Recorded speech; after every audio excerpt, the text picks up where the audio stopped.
Headlines Urdu में आपका इस्तकबाल। मैं हूं आपके साथ आपका मेज़बान रहीम अहमद खान। नजर डालेंगे देश और दुनिया की तमाम बड़ी खबरों पर। आगाज करेंगे हेडलाइंस के साथ। दिल्ली के रामलीला मैदान में कांग्रेस की बड़ी रैली। आज वोट चोरी के खिलाफ मुल्कगीर तहरीक में तेजी लाने का इरादा। तेलंगाना में ग्राम पंचायत इंतखाबात का दूसरा मरहला। आज वोटिंग सुबह 7 से हुई शुरू, दोपहर 1 बजे तक डाले जाएंगे वोट।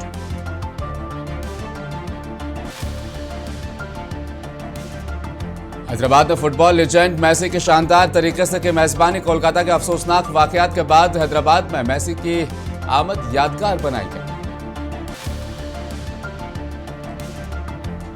दिल्ली में फिजाई आलूदगी की सतह में काफी ज्यादा इजाफा। पॉल्यूशन पर कंट्रोल करने के लिए सरकारी सतह पर सख्त इकदाम मुसाफिर मुश्किल।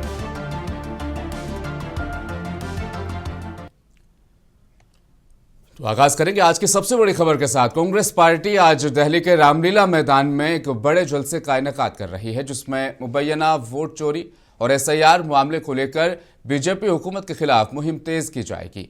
झारखंड कांग्रेस के सदर तारकेश्वर महतो कमलेश के मुताबिक मुल्क भर खुसूसन झारखंड से बड़ी तादाद में पार्टी रहनुमा और कारकुनान दिल्ली पहुंच चुके हैं। कांग्रेस क़यादत ने इस जलसे को फैसलाकुन सियासी जद्दोजहद की जानिब अहम कदम करार दिया है। बताया गया कि रामलीला मैदान वोट चोरी के खिलाफ मुल्कगीर तहरीक को नई रफ्तार देने की कोशिश की जाएगी। पार्टी का इल्जाम है कि हालिया इंतखाबी अमल में संगीन बेज़ाब्तगियां हो रही है और इस मामले में हुकूमत और इलेक्शन कमीशन ने साजबाज कर रखी है। रैली से कबल पार्टी के सीनियर रहनुमा और कारकुनान कांग्रेस हेडक्वार्टर इंदिरा भवन में जमा हो रहे हैं, जहां से काफिले की शक्ल में बसों के जरिए रामलीला मैदान रवानगी का अमल आएगा। पार्टी क़यादत को उम्मीद है कि इस रैली में दिल्ली के अलावा दीगर रियासतों से भी बड़ी तादाद में कारकुनान शिरकत करेंगे।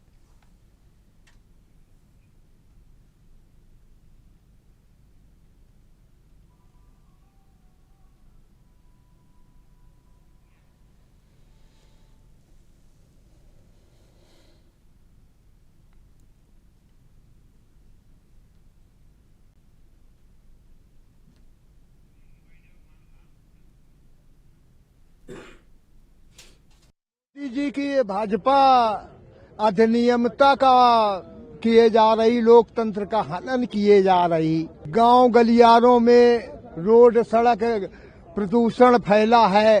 किसान को खाद बीज सही समय पे नहीं मिल पा रहा है और इस सरकार में दलितों पर, पिछड़ों पर अति अत्याचार हो रहा है। और हम लोग लगातार जो है संघर्ष करते रह रहे हैं, क्योंकि कांग्रेस पार्टी एक ऐसा पार्टी है, देश के लिए इन्होंने जो कुर्बानी दी और जो इन्होंने दिया आम जनमानुष को, वो आज मोदी उस पर छलकपट कर रहा है। और मोदी जी ने जो वादा किया था वो वादा सब निकार हो गया।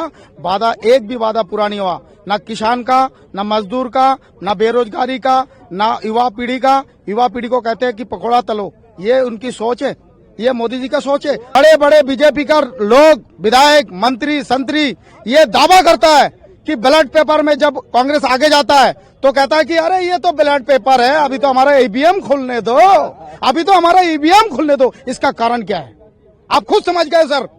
ये वोट चोर, पक्का वोट चोर है। ये भाजपा को हटाना है और देश को बचाना है। यहाँ पे कोई लुका छिपी वाली बात नहीं है, क्योंकि हम लोग खुलेआम, हमारे नेता जो राहुल गांधी खुलेआम बोल रहे हैं, जबकि वोट चोरी हो रही है तो चोरी हो रही है, क्योंकि हर जगह पे परेशान लोग, हम लोग गांव से, टिपिकल गांव से हम लोग बिलोंग करते हैं। हम लोग वहाँ पे नेतृत्व देते हैं, तृणमूल पे हम लोग नेतृत्व देते हैं, तो हम लोग को पता है ना कि लोगों ने वोट नहीं दिया। अभी हमारे पिछले बार ग्राम पंचायत की चुनाव हो गई, खुद में खड़ी थी, तो हम लोग राजनीति के भाव से नहीं, हम लोग समाज सेवा के भाव से लोगों के साथ जुड़ते हैं, तो हम लोग को पता होता है कि जनता के मन में क्या है, जनता ने किसको वोट दिए। तो हम लोग हारे तो हारे, कैसे हारे, तो ये एक हमारी बहुत बड़ी क्वेश्चन है। मोदी वोट चोर गद्दी छोड़ महारैली को लेकर रामलीला मैदान की तस्वीर हमने आपको दिखाई। किस तरह की तैयारियां वहां पर फिलहाल जारी है। 12:30 बजे से इस रैली का आगाज होगा, लेकिन फिलहाल लोगों का हुजूम दरअसल क्या कुछ कह रहा है, मजीद मालूमात के लिए रुख कर लेंगे गुफरान आफरीदी। दिल्ली से हमारे सहयोगी, हमारे नुमाइंदे मौजूद हैं वहाँ। गुफरान, फिलहाल 12:30 बजे का ये वक्त है जब इस रैली का आगाज बाज़ाब्ता तौर पर किया जाएगा, लेकिन फिलहाल क्या कुछ तैयारियां वहां पर आप देख पा रहे हैं? देखिए रहीम, सबसे इम्पोर्टेंट ये है कि ये रैली बहुत ज्यादा अहमियत की हामिल है कि जिस तरह से कांग्रेस पार्टी मुस्तकिल एसआईआर के खिलाफ और वोट चोरी के खिलाफ आवाज बुलंद करती है, तो ये रैली बहुत इम्पोर्टेंट है। बाकी जहां तक तैयारी का सवाल है, तो तैयारी के लिए तकरीबन एक दिन पहले से ही वहां पर पूरी तरह से जो तमाम लोग थे वहां पर स्टे भी करने के लिए कुछ लोग आ गए थे दिगर रियासतों से। बाकी सुबह से ही जो तमाम जो रियासतों की जो बसें थी वो वहां पर पहुंचने लगी हैं। इसके अलावा जो इंदिरा भवन के अंदर जो कांग्रेस पार्टी का जो हेडक्वार्टर है, वहां से जो बड़े जो कायदीन है, जो बड़े कांग्रेस पार्टी के जो रहनुमा है, वो वहां से चल के जो है रामलीला मैदान में पहुंचेंगे। इसके अलावा वहां पर एनएसजी एसपीजी काफी बड़ी तादाद के अंदर सिक्योरिटी फोर्सेस के जो अफसरान है वहां पर तैनात कर दिए गए हैं, क्योंकि ये एक बड़ी रैली है और एक इस रैली से जो एक बड़ा पैगाम और बड़ा मैसेज जाएगा पूरे हिंदुस्तान के अंदर, ये बहुत ही ज्यादा अहमियत की हामिल है। तो इसको कह सकते हैं कि कांग्रेस पार्टी के ये अपने आप कांग्रेस पार्टी अपना जो दमखम है वो दिखाएगी और इसकी जो आवाज है वो पूरे हिंदुस्तान के अंदर जाएगी। रही बिल्कुल, देवेंद्र यादव जो दिल्ली कांग्रेस के अध्यक्ष हैं, सदर हैं, उनको भी हमने सुना। वो भी जाहिर तौर पर गुफरान यही कह रहे थे कि मेजबानी जो है दिल्ली कांग्रेस कर रही है, लेकिन मुल्क भर से अलग अलग रियासतों से कांग्रेस के कारकुनान यहाँ पर पहुंचने वाले हैं। दिल्ली कांग्रेस ने जाती तौर पर किस तरह के इंतजाम वहां पर किए हैं? देवेंद्र यादव बता रहे थे चाय पानी नाश्ते तमाम चीजों का इंतजाम। जी, बाकी दिल्ली प्रदेश कांग्रेस कमेटी की तरफ से काफी अच्छे इंतजाम किए गए हैं। उन्होंने अपने जो कारकुनान जो वहां पर दिगर रास्तों में लगा दिए गए हैं ताकि लोगों को आने जाने में किसी तरह की दिक्कतों का सामना न करना पड़े। इसके अलावा खास तौर से जो कारकुनान है उनके चाय पानी बिस्किट तो है ही है, इसके अलावा खाने का भी उन्होंने इंतजाम किया है। और दिल्ली प्रदेश कांग्रेस ये चाहती है जो दिगर रियासतों से लोग आए उन्हें किसी भी तरह से दिक्कतों का सामना न करना पड़े। उन्होंने अपने जो वर्कर्स हैं वो जगह जगह तैनात कर दिए गए हैं, उनकी लोगों की रहनुमाई कर रहे हैं। और वो दिल्ली प्रदेश कांग्रेस कमेटी के जो चाहते हैं जो कारकुनान, वो चाहते हैं कि इस रैली को किसी भी तरह से कामयाब बनाया जाए, क्योंकि जाहिर सी बात है राहुल गांधी जो कांग्रेस पार्टी के रहनुमा हैं वो इसके खिलाफ, वोट चोरी के खिलाफ मुस्तकिल आवाज बुलंद करते आए हैं। तो दिल्ली प्रदेश कांग्रेस कमेटी की जो कारकुनान है उनके ऊपर काफी ज्यादा जिम्मेदारी है। तो मुझे उम्मीद है कि वो अच्छी जिम्मेदारी अंजाम देंगे और ये रैली को जो है इसका कामयाब बनाएंगे। देखिए, तीन बड़ी चीजें हैं गुफरान। एसआईआर के खिलाफ, ईवीएम के खिलाफ, ईवीएम में गड़बड़ी है ये इल्जाम है, और वोटर लिस्ट में एडिशन डिलीशन, ये तीन बड़े मुद्दे लेकर कांग्रेस पार्टी चल रही है। मंच पर कौन लोग आएंगे जो आवाम से खिताब करेंगे, और साथ ही जीती हुई रियासतों के जो चीफ मिनिस्टर्स हैं उन्हें भी इनवाइट खास तौर पर किया गया गुफरान? हाँ, बिल्कुल। इलेक्शन कमीशन ऑफ इंडिया पर बेजाब्तिगी का इल्जाम मुस्तकिल कांग्रेस पार्टी के जो लगाती आई है, राहुल गांधी मुस्तकिल आवाज बुलंद करते आए हैं। और रही बात जो दिगर रियासतों में कांग्रेस पार्टी की जो सरकारें हैं वहां के चीफ मिनिस्टर तो रहेंगे। इसके अलावा जो कांग्रेस पार्टी के सांसद हैं वो तकरीबन तमाम लोग वहां पर मौजूद हैं। कल रात में ही जो कांग्रेस पार्टी के सेक्रेटरी जनरल है के सी वेणुगोपाल, वो वहां पर मौजूद थे और उन्होंने एक एक चीजों का जायजा लिया। इसके अलावा जयराम रमेश, क्योंकि एक मीडिया की जिम्मेदारी उनके ऊपर है, वो वहां पर मौजूद थे और उन्होंने एक एक चीज वहां पर खुद उन्होंने बजाते खुद वहां पर एक एक चीज का जायजा लिया। वो ये चाहते हैं कि किसी भी तरह की कोई खामी न रह जाए। इसके अलावा जो महिला कांग्रेस कमेटी की जो अध्यक्ष हैं अलका लांबा, वो भी वहां पर मौजूद थी। जो दिगर जो वहां पर जो कांग्रेस पार्टी के रहनुमा है वो वहां पर आ रहे हैं। तो उम्मीद जताई जा रही है ये इस रैली का जो पैगाम जाएगा वो पूरे हिंदुस्तान में बहुत बड़ा जाएगा और इससे एक आगे की रणनीति जो है, आगे की जो एक मंसूबाबंद है, एक कांग्रेस पार्टी का जो एक अलग तरह से वो कांग्रेस पार्टी आने वाले दिनों में एक अलग तरह से पेश कर पाएगी अपने आप को। गुफरान, जाहिर तौर पर अक्टूबर के आखिर में ये रैली होनी थी, नवंबर के आखिर में, माफ कीजिएगा, इजाजत नहीं मिली, परमिशन नहीं मिली, लेकिन तैयारियां उस वक्त भी लगभग इनकी मुकम्मल थी कांग्रेस पार्टी की तरफ से, और 15 दिनों का ये जो इजाफी वक्त मिल गया जाहिर तौर पर, और भी मजीद तैयारियों के साथ कांग्रेस पार्टी अपना दमखम दिखा पाएगी? हाँ, बिल्कुल, क्योंकि पिछले दिनों के अंदर जिस तरह से यहाँ दिल्ली के अंदर उपचुनाव थे तो इस वजह से उन्होंने कैंसिल कर दिया था जो इंतजामिया है। बाकी जाहिर सी बात है कि 15 दिन का कांग्रेस पार्टी को वक्त मिल गया है, तो उन्होंने मजीद तैयारियां की हैं और खास तौर से जो दिगर रियासतों के जो जिस तरह के मैंने कहा है कि चीफ मिनिस्टर वहां पर मौजूद रहेंगे। और इसके अलावा जो बड़ी तादाद के अंदर कारकुनान है कांग्रेस पार्टी के, सबसे अहमियत की बात यह है कि कांग्रेस पार्टी के जो कारकुनान जगह जगह से जो आ रहा है, ये बड़ी बात है। उनके लिए स्पेशल ट्रेन चलाई गई है, स्पेशल बसेस का एहतमाम किया गया है, और जो बड़े जो लीडरान हैं उनके लिए खास तौर से उनके लिए फ्लाइट का इंतजाम किया गया है। तो ये रैली बहुत ज्यादा अपने आप में अहमियत की हामिल है। और राहिम, मैं आपको बता दूं कि ये रैली की खासियत ये है कि ये पूरे हिंदुस्तान से लोग आ रहे हैं, इसके अलावा चीफ मिनिस्टर भी आ रहे हैं। मुझे ये इत्तलात भी मिल रही है, जो इंडिया ब्लॉक के जो लीडरान है वो भी आई थिंक वहां पर मौजूद रहेंगे, तो इससे भी एक बड़ा मैसेज आएगा। बिल्कुल, लेफ्ट दलों के अलावा भी जो इंडिया गठबंधन के बड़े पार्टनर्स हैं वो भी मंच पर नजर आ सकते हैं। बहुत बहुत शुक्रिया गुफरान, मजीद अपडेट के लिए। तस्वीर हमने आपको दिखाई रामलीला मैदान के, जिस तरह से वहां पर तैयारियां चल रही है, जनादेश को चोरी किया जा रहा है, इस तरह का आरोप इल्जाम। और कांग्रेस पार्टी रामलीला मैदान में आज एक ऐतिहासिक और बड़ी महारैली दरअसल करने वाली है। बढ़ेंगे खबरों की जानिब आगे। तेलंगाना में ग्राम पंचायत इंतखाबात के दूसरे मरहले के लिए आज वोट डाले जा रहे हैं। रियासती इलेक्शन कमीशन के मुताबिक वोटिंग इतवार को सुबह 7 बजे से शुरू हुई और दोपहर 1 बजे तक रायदही का अमल जारी रहेगा, जबकि वोटों की गिनती 2 बजे से शुरू की जाएगी। इस मरहले में 3,911 सरपंच निशिस्तों और 29,917 वार्ड मेंबरान के लिए वोटिंग हो रही है, जिसमें 57 लाख से ज्यादा वोटर्स अपने हक रायदही का इस्तेमाल करेंगे। नताइज के इब्तदाई रुझानात शाम तक सामने आने की तवक्को है।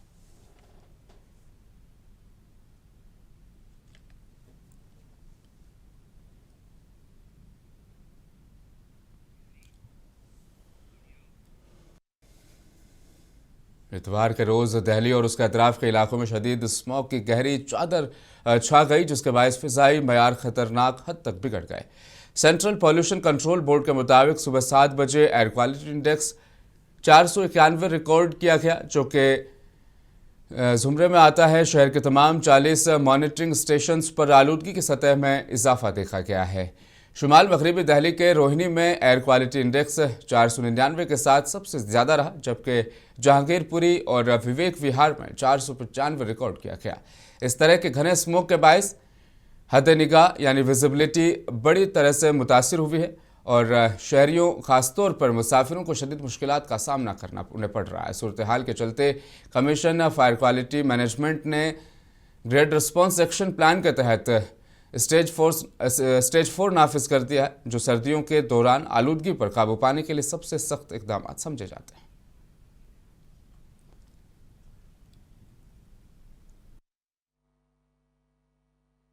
सर, पॉल्यूशन मैं बोलूं तो कम नहीं हुआ है, बढ़ता ही जा रहा है। ठीक है, और जैसे कि मैं ही द्वारका सेक्टर 8 से आया हूं यहाँ पे, तो मेरे को ब्रीथिंग में प्रॉब्लम हो रहा था। वैसे कुछ नहीं होता है प्रॉब्लम, मतलब गवर्नमेंट को कुछ करना चाहिए सही में। इस बार तो हद ही हो गया है, काफी ज्यादा पॉल्यूशन हो रहा है। तो यहाँ पर पॉल्यूशन जो है वो कंपैरेटिवली थोड़ा ज्यादा मेरे को लग रहा है। हालांकि ठंड के कारण धुंध भी बढ़ गई है, बट एयर क्वालिटी इंडेक्स जो है वो मेरे अकॉर्डिंग यहाँ पर थोड़ा पुअर चल रहा है इन कंपैरिजन टू फरीदाबाद। और आई थिंक लोगों को इसके लिए कुछ सजग प्रयास करने चाहिए अपने से। हर बार हर चीज के लिए हम सरकार को दोषी नहीं ठहरा सकते। गवर्नमेंट से हम यही राय करते हैं कि इसको डेप्थ स्टडी करवाना चाहिए। अपने यहाँ तो इतने अच्छे बड़े बड़े तंत्र है और इसको कैसा आप रिड्यूस कर सकते हो। प्लांटेशन अपने यहाँ काफी है, लेकिन इसके क्या मेन कॉज क्या है, रूट कॉज क्या है, उस पर जाके इसको लॉन्ग टर्म एक पॉलिसीज बनाए। आजू बाजू जो इंडस्ट्रीज है, जो फरारी जलती है, उस पर वो कंट्रोल करे, कोई एक एक्ट लाए, ताकि दिल्ली अपना देश का एक कंट्रीज है। यहाँ काफी बाहर के लोग भी आते हैं, बिजनेस के हिसाब से भी लोग, फ्लोटिंग लोग काफी होते हैं, तो उनका भी लाइफ को धोखा है। और एक थोड़ा अपने को दिल्ली में ये सब चीज होती है, क्वालिटी लाइफ नहीं है बिकॉज ऑफ ये पोल्यूशन, तो लोगों के भी जिंदगी को एक बड़ा खतरा है। सर, पॉल्यूशन मैं बोलूं तो कम नहीं हुआ है, बढ़ता ही। उत्तर प्रदेश स्टेट वक्फ ट्रिब्यूनल ने वक्फ इमलाक की तफसीलात सेंट्रल उम्मीद पोर्टल पर अपलोड करने की आखिरी तारीख में 6 महीनों की तौसीह कर दी है। अब यह अमल जून 2026 तक मुकम्मल किया जा सकेगा। यूपी सुन्नी सेंट्रल वक्फ बोर्ड ने तकनीकी मसाइल का हवाला दिया था और कानून के तहत ट्रिब्यूनल में दरख्वास्त दायर की थी, जिसे मंजूर कर लिया गया। इस मौके पर सुन्नी सेंट्रल वक्फ बोर्ड के चेयरमैन ने कहा है कि तकनीकी खामियों की वजह से डेटा अपलोडिंग में मुश्किलात पेश आ रही थी, इसलिए ट्रिब्यूनल का यह फैसला वक्फ इमलाक रजिस्ट्रेशन के अमल को शफाफ और मुकम्मल बनाने में मददगार साबित होगा।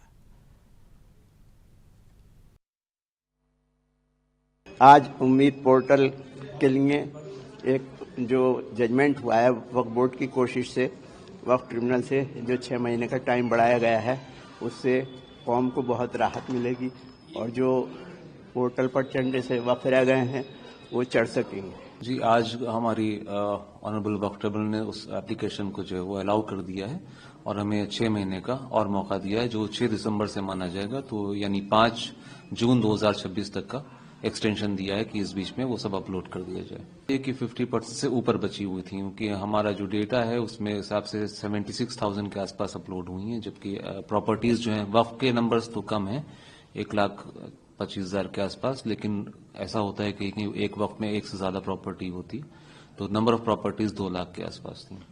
उत्तर प्रदेश सुन्नी सेंट्रल वक्फ बोर्ड की अपील पर वक्फ ट्रिब्यूनल उत्तर प्रदेश ने उम्मीद पोर्टल पर डेटा एंट्री के लिए 6 महीने की डेट को एक्सटेंड किया है और अब ये डेट जो कि 6 दिसंबर 2025 को ख़त्म हो गई थी, अब इसकी लास्ट डेट 5 जून 2026 है और हम इससे बहुत बड़ी राहत मिली है। इसके लिए मैं वक्फ बोर्ड के चेयरमैन जनाब ज़फ़र फारूकी साहब और उनकी पूरी टीम को मुबारकबाद पेश करता हूं और उसी के साथ साथ तमाम मुतवल्लियों से एक बार फिर से ये अपील करता हूं कि जो ये डेट एक्सटेंड हुई है इसको एक बड़ी राहत मानते हुए जल्द से जल्द अपनी प्रॉपर्टीज़ को उम्मीद पोर्टल पर रजिस्टर ज़रूर करा लें, जिससे कि दिल्ली के वज़ीर तालीम आशीष सूद ने कहा कि प्राइवेट स्कूलों की फीस को कंट्रोल में लाने के लिए मंजूर किए गए Delhi school education fees bill के कवायद नोटिफाई कर दिए गए हैं। उनके मुताबिक इससे स्कूलों की मनमानी और गैर ज़रूरी फीस में इजाफे पर रोक लगेगी।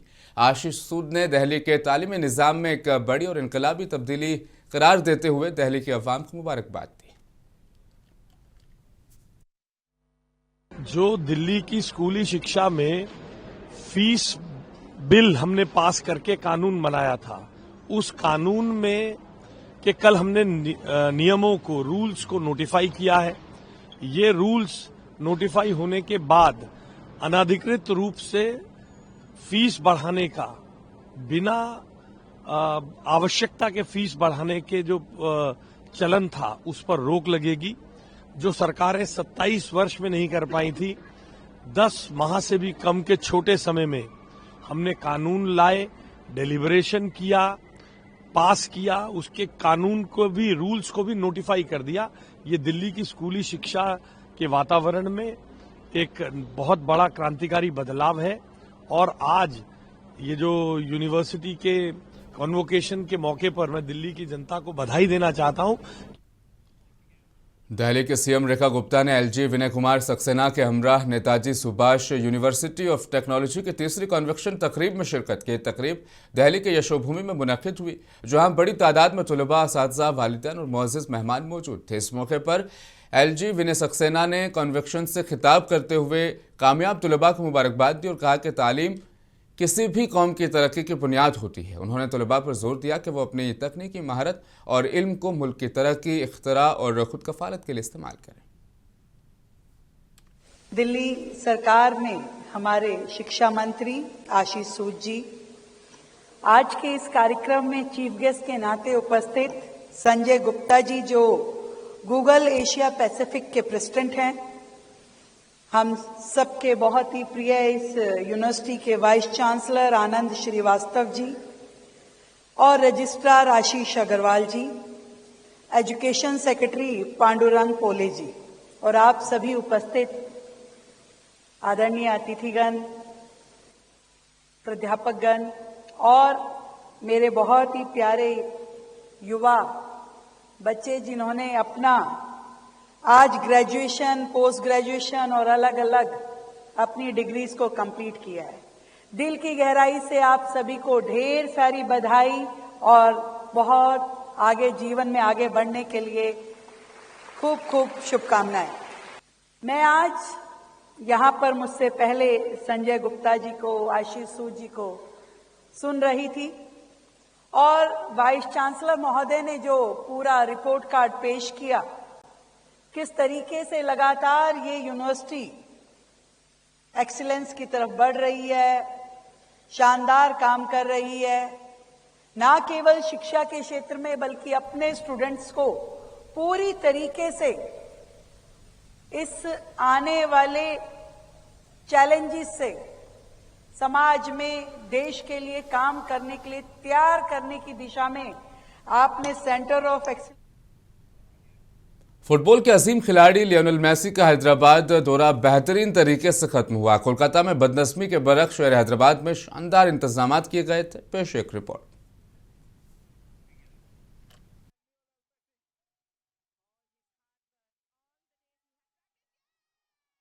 फुटबॉल के अजीम खिलाड़ी मेसी के गॉट इंडिया टूर का दूसरा मरहला हैदराबाद में नहायत खुश असलूबी से इख्तिताम पजीर हुआ। कोलकाता में मुबैना बदनज़मी के बरअक्स शहर हैदराबाद में शानदार इंतजाम किए गए थे। मजबूत सिक्योरिटी और नज़्म ज़ब्त के साथ आलमी मेयार का इवेंट मुनक़िद करके मिसाल कायम की गई। राजीव गांधी इंटरनेशनल स्टेडियम में तकरीबन मुकम्मल हुजूम के सामने मेसी ने अपनी महारत का मुजाहरा किया और शायकीन को मसहूर कर दिया। स्टेडियम में जोश व खरोश देखने लायक था। मेसी और उनके साथियों ने हैदराबाद में खुद को खास महसूस करने की बात कही और मद्दाहों का शुक्रिया अदा किया। तेलंगाना के वज़ीर आला रेवंत रेड्डी ने इंतजामात की निगरानी करते हुए इस बात को यकीनी बनाया कि शायकीन को मेसी के वाज़ी झलक मिली। सोशल मीडिया पर इवेंट की भरपूर तारीफ की जा रही है और इसे आलमी मेयार का शो करार दिया जा रहा है। इस तरह मजमूई तौर पर हैदराबाद ने साबित कर दिया है कि बड़े आलमी इवेंट की मेज़बानी विजन, मनसूबाबंदी और नज़्म से मुमकिन है और मेसी के साथ ये लम्हात शहर हैदराबाद तवील अरसे तक याद रखेगा। ब्यूरो रिपोर्ट, मुंसिफ टीवी। हिंदुस्तान के साबिक फुटबॉल कप्तान बाईचुंग भूटिया ने कोलकाता में लियोनेल मेसी के इवेंट के दौरान गड़बड़ी और अफसोसनाक के वाकयात पर मायूसी का इजहार किया। उन्होंने कहा कि ऐसे वाकयात मुल्क के शबह को नुकसान पहुंचाते हैं और मुंतज़मीन को आइंदा बेहतर इंतजामात यकीनी बनाने चाहिए। उधर पुलिस ने मेसी इवेंट के मरकजी मुंतजिम को गिरफ्तार कर लिया है, जिसकी तस्दीक मगरबी बंगाल पुलिस के एडीजी लॉ एंड ऑर्डर ने की है। No, he's been arrested, and the third part, as I'm telling, कि क्या responsibility है, inquiry कमेटी की जाएगी और inquiry he's been arrested. Sir, you are responding to No. Headlines Urdu में फिलहाल इतना ही। मुझे दीजिए इजाजत। बने रहें मुंसिफ टीवी के साथ।